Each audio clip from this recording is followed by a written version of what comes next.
अक्सर मेरे को उन्हें पूछा जाता है कि जब आप आश्रम आते हो then how are you making money and how are you how have you manage your parents. क्योंकि अक्सर लोगों को पेरेंट्स से इजाज़त नहीं मिलती या फिर उनके पास फाइनेंशियल स्टेबिलिटी नहीं होती, जिसके कारण वो despite of the fact that they want to go to the ashram वो आ नहीं पाते।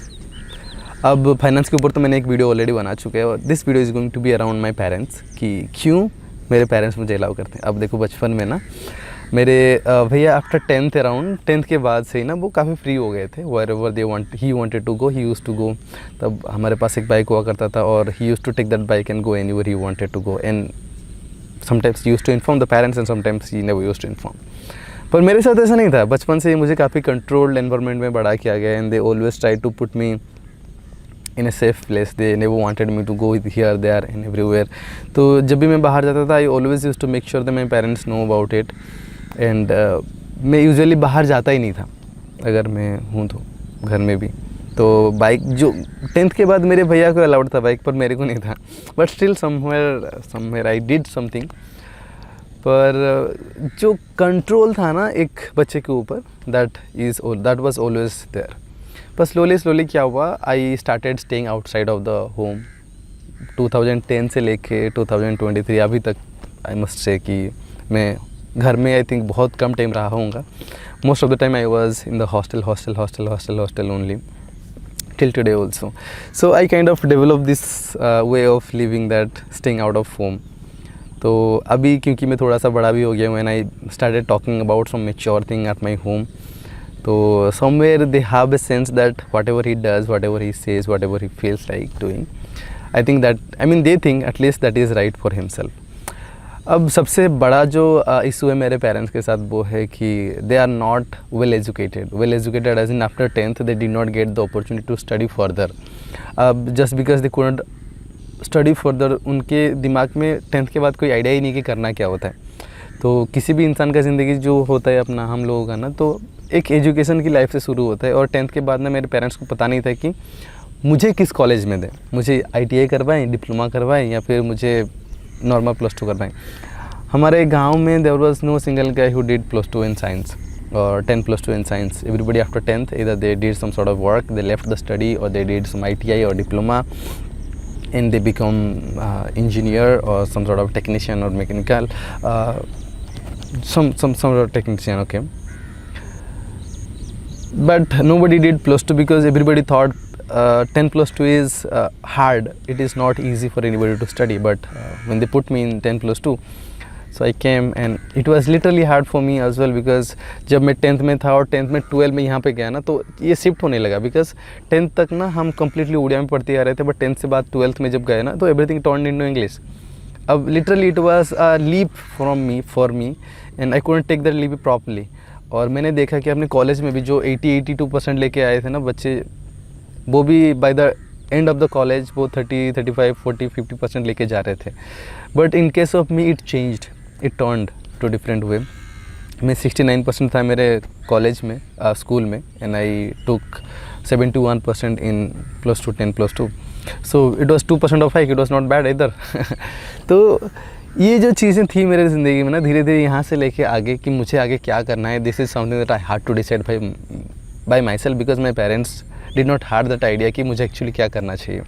सो since they did not know what I am suppose to do, तो उन्होंने पहले ही मुझे कह दिया कि from here onwards you have to make your own way. आपको अपना जर्नी खुद से तय करना पड़ेगा and what ever the support that you need in terms of finance will help you in any ways. So they have always been there supporting me with finance but never telling me that what I am supposed to do in my life. So they always gave me this privilege, the opportunity that whatever you do, just do for yourself. But after the college job, I was trying to do some sort of a business or I was doing some sort of freelancing और जो घर से बैठ के मैं कुछ online job वगैरह करता था। Then they used to think कि I am unemployed and my parents, particularly my father, he always wanted to help me to get into some sort of a job because that is what they had in their mind. You know, society जो कहती है ना कि आपको इस college के बाद job करनी चाहिए and that is a secure way of being. तो सोसाइटी ना in that वो my parents started looking me in that prospective. उनको लगता था कि I did not have any job but they never told me that you have to get a job, but they always tried from their side to find out some sort of a job opening from some sort of place, and then they used to give me to me कि यहाँ पे apply कर सकते हो, यहाँ पे apply कर सकते हो। मेरे भैया ऐसे देते थे मुझे, पर I always used to reject because I knew what I was doing in my life, and I was 100% sure that I am not going to go and do any kind of a job like that, क्योंकि मेरी ज़िंदगी fix हो जाएगी और मैं नहीं चाहता कि मैं ऐसे मेरी ज़िंदगी ऐसे फिक्स हो। I am ready to do any kind of job in my life. Like अभी मैं सोच रहा हूँ कि कोई कार वगैरह मैकेनिक का जॉब करूँ, because I be able to understand how the car functions, how the car works. आप अगर मेरी वीडियोज़ अभी देखोगे यूट्यूब में तो मोस्टली कार के वीडियोज़ हैं, मतलब ओवरऑल जो इंजन ओवरऑल होता है या फिर सर्विस होता है उसकी वीडियोज़ जो है ना वो काफ़ी पड़े हुए हैं, और I am taking interest on that right now, और मुझे बहुत इंटरेस्ट मज़ा आ रहा है उस चीज़ को देखने के लिए, और I feel like I must be A mechanic in that. तो मुझे इंटरेस्ट है हर चीज़ में, और मैं चाहता हूँ कि हर चीज़ को एक्सप्लोर करूँ। मुझे मैकेनिक बनने में प्रॉब्लम नहीं है, पर किसी भी एक हाई पेइंग जॉब भी चाहे क्यों ना हो, उसमें रहना बहुत ज़्यादा प्रॉब्लम है। मैं किसी भी चीज़ में अटकना नहीं चाहता हूँ, क्योंकि a sense of understanding that has come to me that I am not going to be here forever. और मैं सिर्फ पैसों के लिए काम करके अपनी ज़िंदगी बर्बाद नहीं करना चाहता। Definitely I will make somehow manage to earn money so that I can survive in this particular world, but जो भी चीज़ें हैं दुनिया में ना, हर चीज़ को मैं एक्सप्लोर करना चाहता हूँ, एक्सपीरियंस करना चाहता हूँ, because that is what I am going to take with myself for my rest of life. At the end of the time whenever I will be dying, you know, this one thing will come to me that it's not how much money I could be able to earn, but how did I live my life. तो मुझे, मेरे लिए that is most important thing. तो हमेशा ना जब भी वो कुछ जॉब का अपॉर्चुनिटी लेके आते थे तो I always used to reject them, and I always used to pick my path, own path. But somewhere I had to go outside of this home just to let my parents realize that yes I am also doing something। तो मैं इसलिए बैंगलोर भी बीच में आ गया था, और उसके बाद अभी आश्रम में हूँ। तो in terms of that aspect no, वो पेरेंट्स का कुछ कहना नहीं होता है। हमेशा उन्होंने मुझे ये प्रिविलेज दिया हुआ है कि choose whatever you want to choose in your life, because हमें पता नहीं है कि आपके लिए क्या इंपॉर्टेंट है, because they simply just because they know this fact that कि they do not know what is best for me, that is why they do not push me to be in a certain way। अब most people के साथ यही problem होता है कि जो educated parents होते हैं ना, somehow they have the idea कि सोसाइटी कैसे काम करती है, and how one person suppose to be in the society. So that is why they always push their childrens to be in a certain way. तो आज अगर आपको आपके पेरेंट्स कहते हैं कि आश्रम मत जा, आपको अगर आपके पेरेंट्स कहते हैं कि आपको इंजीनियर बनना है या फिर डॉक्टर करना है, तो ओनली बिकॉज कि they are educated, they know what it means to be an engineer, what it means to be become a doctor, what it means to be an IAS officer और UPSC। तो इन सब के बारे में क्योंकि उनको पता है, and that is why they are forcing और that is why they are pushing you to be in that way. पर सिंस मेरे पेरेंट्स को पता नहीं था, so I got this privilege to be the way I want. So just the fact that my parents were not well educated, उसका एक privilege मुझे मिला, that I could choose the life for myself. और अभी आई have got into certain situation that my parents also agree to me that whatever I say I always try to pick safe paths, because एक sense of understanding मुझ में भी है कि ज़िंदगी में in terms of financial also I have to have a stability, और साथ में लाइफ को एक्सपीरियंस भी एंड एक्सप्लोर भी करना है। ऐसा नहीं कि बस लाइफ को एक्सप्लोर करते जा रहे हैं, फाइनेंस में स्टेबिलिटी नहीं है, इसमें दिक्कत आ जाएगी लाइफ में, है ना। तो I know some way to make my stability in both way. So एक बैलेंस मेंटेन करके मैं अपनी ज़िंदगी में चल रहा हूँ। और अभी भी you know, just because my parents do not know that how I am managing my finance, तो उनको लगता है कि अभी भी मैं शायद अनएम्प्लॉयड हूँ, मेरे पास पैसे नहीं है, and they always try to ask me कि पैसे चाहिए क्या, हम भेज दें क्या। सो बार बार वो वही कहते रहते हैं, और ऊपर से मेरा ऐसा कुछ खास खर्चा नहीं होता और मैं पैसे उड़ाता वगैरह भी नहीं हूँ। So they always try to push give me more and more money, but I always say no, I do not need it.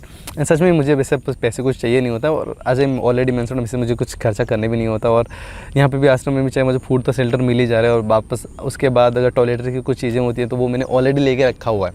तो मैक्सिमम मुझे पैसे की कुछ ज़रूरत पड़ती नहीं है, but they always try to push me, they always try to give me, they always try to contribute something into my life, because वो पैसे खुद से खर्च नहीं करते हैं वो कभी, क्योंकि उनको नहीं लगता कि उनको बहुत ज़रूरत है। They only work for us. हम जो सिबलिंग्स थे हमारे लिए, वो हम पूरी ज़िंदगी उन्होंने काम किया है। And this simple fact, you know, they always kept on loving us, they always try to support us irrespective what. जैसे जनरली जो पेरेंट होते हैं ना, वो कहते हैं कि यार उसको देख कैसे अच्छा पढ़ाई कर रहा है। हमारे पेरेंट्स कभी ऐसे हमको कभी भी नहीं कहा कि उसको देख कैसा पढ़ाई कर रहा है, तेरे को ऐसा नहीं करना चाहिए, उसको ऐसा कर रहा है, वो ऐसा कर रहा है, तेरे को वैसा करना चाहिए। तो किसी चीज़ को देख के हमारे पेरेंट्स ने कभी हमको फोर्स किया नहीं। But they always supported us whatever we have done in our life. तो इतना बेहतर, I mean best parents I would say, क्योंकि पेरेंट्स कहीं ना कहीं यहाँ पे चुगली करते हैं, उंगली करते हैं। तो that is the thing that my parents never do. पर इसका भी एक नेगेटिव पॉइंट ये है कि कहीं पर अगर आपको सपोर्ट की ज़रूरत है इन टर्म्स ऑफ अदर एस्पेक्ट, जहाँ पे एजुकेटेड पेरेंट्स सपोर्ट कर सकते हैं, वहाँ पे मेरे पेरेंट्स सपोर्ट नहीं कर पाते। बट स्टिल उस हर चीज़ का कुछ ना कुछ डीमेरिट मेरिट होता रहता है। But the simple fact of they do not know anything makes me feel really more loving towards them. वो मुझे ज़्यादातर पेरेंट्स नहीं बच्चे की तरह लगते हैं। जब भी मैं घर में जाता हूँ तो छोटी मोटी चीज़ें में जब वो लड़ने झगड़ने लगते हैं तो I always try to make them शांत, I always try to make them shut. और जैसे घर में बच्चे लड़ते हैं ना, बच्चे लड़ने के बाद अब पेरेंट्स उनको मनाते हैं। So I always try to make my parents कि झगड़ो मत, ये मत करो, वो मत करो। जो नहीं करना होता है उनको बताते रहता हूँ, जो भी करना होता है मैं बताते रहता हूँ। कहीं पर अगर किसी चीज़ को लेके वो बुरा फील कर रहे हैं तो मैं कहता रहता हूँ कि ये चीज़ है, ऐसा कुछ नहीं है, ऐसा कुछ नहीं है। तो हर चीज़ को मैं ट्राई करता हूँ उनकी ज़िंदगी में सॉर्ट करने के लिए, ताकि वो अच्छे तरीके से जिए। अब जनरली क्योंकि गांव से हम बिलोंग करते हैं तो गांव में वो होता है ना, इसको ब्लेम करो, उसको ब्लेम करो, और वो थोड़ा सा नफ़रत वाली चीज़ें होती है, वो गॉसिप वाली चीज़ें होती है, वो कहीं ना कहीं उनके अंदर भी है। एंड अगर मैं भी घर में रहा होता तो मेरे में भी आ जाता था और मुझे वो डिफरेंस दिखाई नहीं पड़ता। पर just because I stayed around 13-14 years outside of the home, और जो लाइफ थी वो डिफरेंट जगह में मैंने डिफरेंट कल्चर एक्सप्लोर किया, और the way I explore my self with in, वो कुछ अलग डिफरेंट ही था। और जब मैं वापस जाता हूँ घर ना तो मुझे ये डिफरेंस क्लियर दिखता है कि जहाँ पे वो हेट्रेड फैलाने की कोशिश करते हैं और any sorts of negative emotion they try to bring within themselves, वहाँ पे मैं ऑलवेज रजिस्ट करता हूँ उनको, and I always try to make them live the best possible way. पर since it has become a part of their karma now, तो बहुत ज़्यादा डिफिकल्ट होता है समवेयर। जब मैं कोशिश करता हूँ कुछ तो चेंज होता नहीं है, एंड आई नो कि ये चेंज होगा भी नहीं, पर always I try to put some effort towards in that direction कि कुछ तो हो जाए, एटलीस्ट करो, कुछ भी कर लो। पर जहाँ पे मुझे लगता है कि यहाँ पे और कुछ होने नहीं वाला, तो वहाँ पे I just always try to be there with them. और कुछ चीज़ों में ऐसे हैं जो मैं कर सकता हूँ फिक्स अपनी ज़िंदगी में, अपनी पेरेंट्स की ज़िंदगी में, पर अभी वो इतने ओल्ड हो चुके हैं कि it is not about being old age an age, पर जितना ज़्यादा इंसान ओल्ड बनता है ना तो उतना ज़्यादा उसकी बिलीफ सिस्टम, उसकी जो थिंकिंग होती है, उसकी जो आइडियाज़ होती है, वो काफ़ी ज़्यादा स्ट्रॉन्ग हो जाती है। अब मुझे नहीं लगता कि जितना भी मैं एफर्ट डालूँ, वो जो इतना स्ट्रांगली उन्होंने बिलीफ सिस्टम पकड़ा हुआ है उसको लूजन हो पाएगा, और वो they will be completely ignorant. पर जितना आइडिया उन्होंने अपनी ज़िंदगी के ऊपर बना के रखा हुआ है ना, तो वो होल्ड करके रखे हैं अभी तक। अगर ये बेस्ट होता, अगर वो छोड़ देते, तो I could have tell them something more deeper about life aspect. पर सिंस वो छोड़ ही नहीं रहे हैं तो उसका एक स्टेप आगे जाना भी मेरे लिए मुश्किल होता है। तो the fact that I know how you can make your life even better, वो भी मैं शेयर नहीं कर पा रहा हूँ, जस्ट बिकॉज कि कुछ चीज़ें जो क्लियर होनी चाहिए वो अभी तक क्लियर नहीं हुए हैं। तो आई नो कि कुछ चीज़ों में पेरेंट्स सफ़र करने वाले हैं बहुत ज़्यादा, despite of the fact that I know that they are suffering, they are going to suffer. उसके बावजूद मैं कुछ कर नहीं सकता उनके लिए। और all I can do is I can be by their side and always try to give them some sort of consolence, or I can console them in some situation, and that is the only reason if I go back home I'll go back home, otherwise there is no point in going back home। मैं अगर आश्रम से बाहर जाऊँ ना तो घर भी वापस मैं नहीं जाना चाहता। अगर if it is not about my parents तो फिर कोई मतलब नहीं बनता घर वापस जाने का, because my brother is settled, my sister is settled, and only the two people around right there in my life particularly जिनके बारे में मैं सच में ज़्यादा केयर करता हूँ। और after that there is nothing else very important in my life, and this is all about my parents. Usually लोगों की लाइफ में पेरेंट्स की जो भूमिका होती है वो काफ़ी ज़्यादा रहती है, पर मेरे लाइफ में पेरेंट्स की भूमिका काफ़ी ज़्यादा रही है अभी तक, बट अभी I feel responsible towards them more than they have always been. So it is my time to contribute back. That's it. That's it about my parents. Thank you so much for watching. I'll see you in the next video.